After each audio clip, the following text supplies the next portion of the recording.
I mean, this question really hits home for a lot of people, right? You land the promotion, you crush the sales target, you cross that finish line, and for a second, it feels amazing. But then, almost right away, that feeling just vanishes, and you're already hunting for the next prize. It's this relentless treadmill that can leave you wondering, am I even running in the right direction? And this really gets to the heart of the problem. So many of us have been taught to measure our lives with a kind of internal scorecard. It's this collection of job titles, salaries, accomplishments, all the things we use to prove our worth to ourselves and to the world. We're just constantly checking that score, hoping it all adds up to a life well lived. Okay, so here's the game plan for today. First, we're going to break down this modern happiness trap. Then we'll step back and ask what happiness actually is, with a little help from some ancient wisdom. From there, we'll look at a practical blueprint for virtue, see how it fits into our lives today, and finally explore a whole new way to light the path forward. All right, let's kick things off with part one, the modern happiness trap. We've really got to take a closer look at this game we're all playing, this constant and frankly often exhausting race for success. The economist Joseph Schumpeter just completely hit the nail on the head with this one. The money, the status, the power, they're not just rewards. For so many of us, they're points on the board.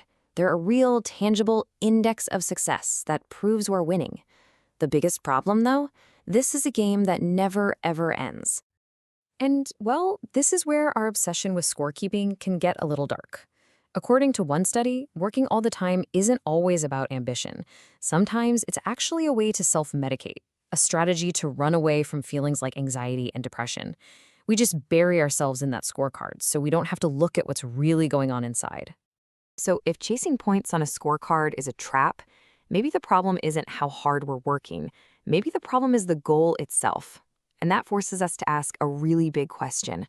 What is happiness, really? Seriously, what if this whole idea we have of happiness, that it's some destination you arrive at through achievement, is just wrong? The good news is we are not the first people to wrestle with this.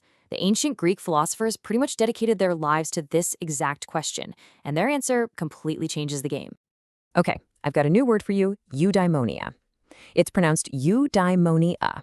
Now, Aristotle used this word, but he didn't mean that temporary feeling of pleasure you get from a good meal. He meant something much deeper, human flourishing. And here is the absolute key. It is not something you get. It is something you do. It's the activity of living a good and virtuous life. And when you put these two ideas side by side, the difference is just, wow. Our modern idea of happiness, it's all external. It depends on getting things. Aristotle's idea, it's internal. It depends on your actions and your character. One is a destination you're trying to reach. The other is the way you travel. One is measured by a scorecard. The other is measured by the person you're becoming. Now, flourishing through virtuous activities sounds amazing, I get it, but it's also a little vague. Like, how do you actually do that? Well, that brings us to part three, a blueprint for virtue, and this is where it gets really practical. I mean, Aristotle makes it super clear right here in his own words. Happiness is an action verb. It's the sum of all your choices, your habits, your conduct. You don't just find happiness, you live it. You build it, moment by moment, with your actions in the world. So how do you act virtuously? Well, this is where Aristotle's genius really shines. He said virtue isn't about being perfect. It's about finding what he called a golden mean.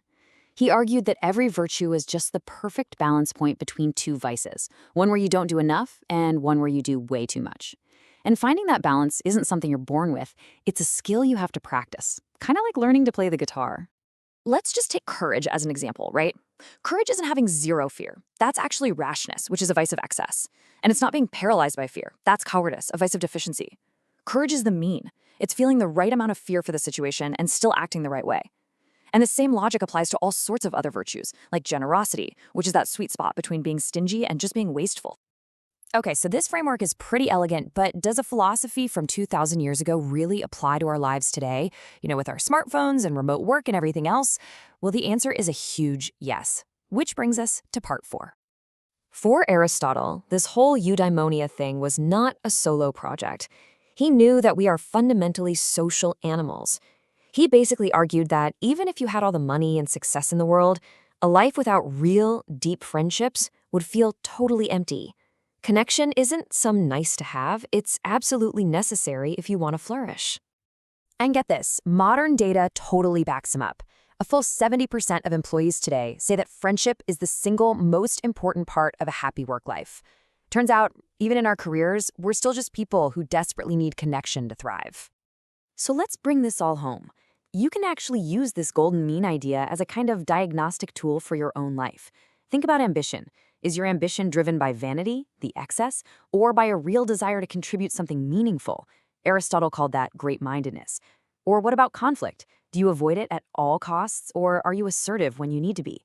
This framework just gives us a whole new lens to look at our own actions. And that brings us to our final section, lighting the way forward. It's time to kind of reimagine our entire approach to a good life and really move on from that old broken model. And here it is, the ultimate takeaway. The answer isn't to just swap your old scorecard of money and status for a new virtue scorecard, no.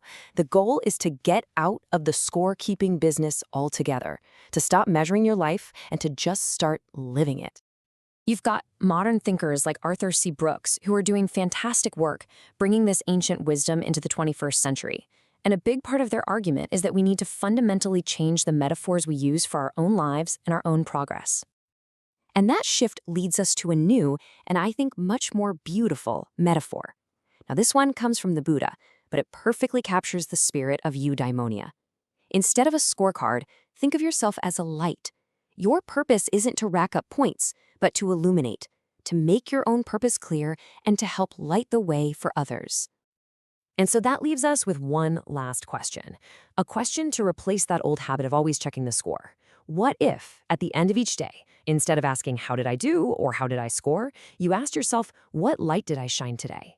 That one small shift in focus, well, it might just change everything.